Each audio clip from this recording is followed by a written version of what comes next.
Hello, ഇന്നത്തെ വീഡിയോയിൽ ഞാൻ ബ്രേക്ക്ഫാസ്റ്റായിട്ടും ഈവനിങ് സ്നാക്സ് ആയിട്ടൊക്കെ കുട്ടികൾക്കും മുതിർന്നവർക്കും ഒരുപോലെ കഴിക്കാൻ പറ്റുന്ന ഗോതമ്പിൻ്റെ ഒരു റെസിപ്പി ആയിട്ടാണ് വന്നേക്കുന്നത്. ചാനൽ ആദ്യമായിട്ട് ആരെങ്കിലും കാണുന്നുണ്ടെങ്കിൽ ലൈക്ക്, ഷെയർ ആൻഡ് സബ്സ്ക്രൈബ്. അപ്പോൾ അതിന് വേണ്ടി ഞാനൊരു കപ്പ് അളവിൽ ഗോതമ്പ് പൊടി എടുത്തിട്ടുണ്ട്. കുറച്ച് ഉപ്പുവെള്ളം ഒഴിച്ച് നന്നായിട്ട് കുഴച്ചെടുക്കുക കേട്ടോ. ഈ ഗോതമ്പ് പൊടിക്ക് സോഫ്റ്റ്നെസ് കിട്ടാൻ വേണ്ടി ഒരു 1/4 ഗ്ലാസ് അളവിൽ പാല് ഒഴിച്ചിട്ട് നന്നായിട്ട് കുഴച്ചെടുക്കുകയാണെങ്കിൽ നല്ല സോഫ്റ്റായിട്ട് കിട്ടും കേട്ടോ. അപ്പോൾ ഇത് നല്ല സോഫ്റ്റായിട്ട് കുഴച്ചെടുക്കുക. ചപ്പാത്തിക്കൊക്കെ കുഴക്കുന്ന പോലെ തന്നെയാണ് കുഴച്ചെടുക്കേണ്ടത്. കുട്ടിക്കാലത്ത് സ്കൂൾ വിട്ട് വരുമ്പോഴൊക്കെ അമ്മ ഉണ്ടാക്കി തരുന്ന ഒരു പലഹാരം കൂടിയാണ് ഇത്. അപ്പോൾ ഞങ്ങളൊക്കെ ആ സമയത്ത് ഇത് കഴിക്കൂല.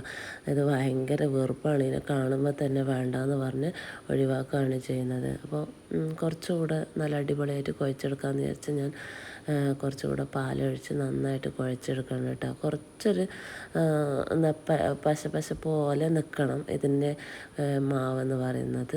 അപ്പോൾ നന്നായിട്ട് കുഴച്ചെടുക്കുക. എല്ലാവരും ഒന്ന് ട്രൈ ചെയ്ത് നോക്കണം കേട്ടോ. എന്നിട്ട് ഫീഡ്ബാക്ക് അറിയിക്കണം. ഇപ്പോഴും വീട്ടിൽ അമ്മയൊക്കെ ഉണ്ടാക്കി വെക്കും കേട്ടോ ഇത്. അപ്പോൾ ഇപ്പോൾ കഴിക്കുന്നതിൻ്റെ ബുദ്ധിമുട്ടൊന്നുമില്ല. പക്ഷേ ചെറുപ്പത്തിൽ നമുക്കിതൊന്നും വേറെ ഇഷ്ടമേ അല്ലായിരുന്നു. അപ്പോൾ നന്നായിട്ട് കഴിച്ചെടുക്കുന്നുണ്ട് ഞാൻ കേട്ടോ. നന്നായിട്ട് കുഴച്ച് കഴിഞ്ഞാൽ മാത്രമേ ഇത് നല്ല സോഫ്റ്റായിട്ട് ഇരിക്കത്തുള്ളൂ. അതുപോലെ നമുക്ക് കഴിക്കുമ്പോഴും അതിൻ്റെ ഒരു സോഫ്റ്റ്നെസ് കിട്ടണമെങ്കിൽ നന്നായിട്ട് കുഴച്ചെടുക്കണം. ഇതൊരു തനി നാടൻ മുത്തശ്ശിമാരൊക്കെ ഉണ്ടാക്കിയെടുക്കുന്ന തനി നാടൻ ഫുഡാണ്.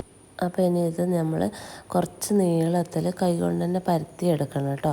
പരത്തിയെടുക്കാമെന്ന് വെച്ച് കഴിഞ്ഞാൽ കൈകൊണ്ട് നീളത്തിൽ തന്നെ ഉരുട്ടി എടുക്കുക. എന്നിട്ട് അത് നമ്മളൊരു പാത്രത്തിൽ വെള്ളം ഒഴിച്ചിട്ട് വേവിച്ചെടുക്കുകയാണ് ചെയ്യുന്നത്.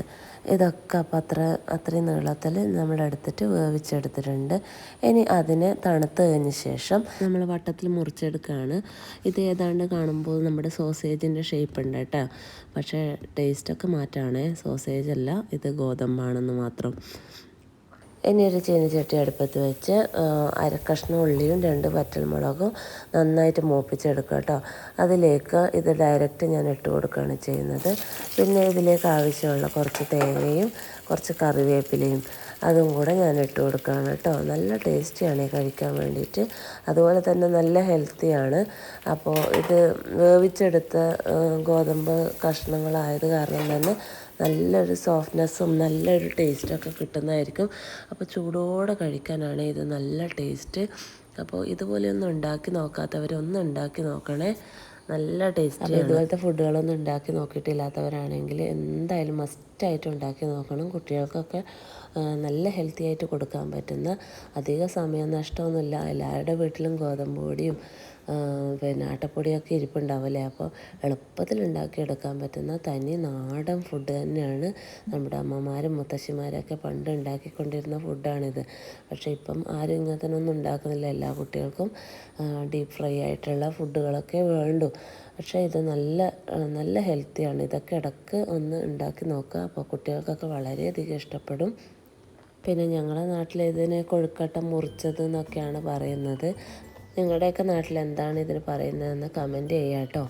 അപ്പോൾ അത്രയേ ഉള്ളൂ ഇന്നത്തെ വീഡിയോ. എല്ലാവർക്കും ഇതൊരു യൂസ്ഫുൾ ആയെന്ന് കരുതുന്നു.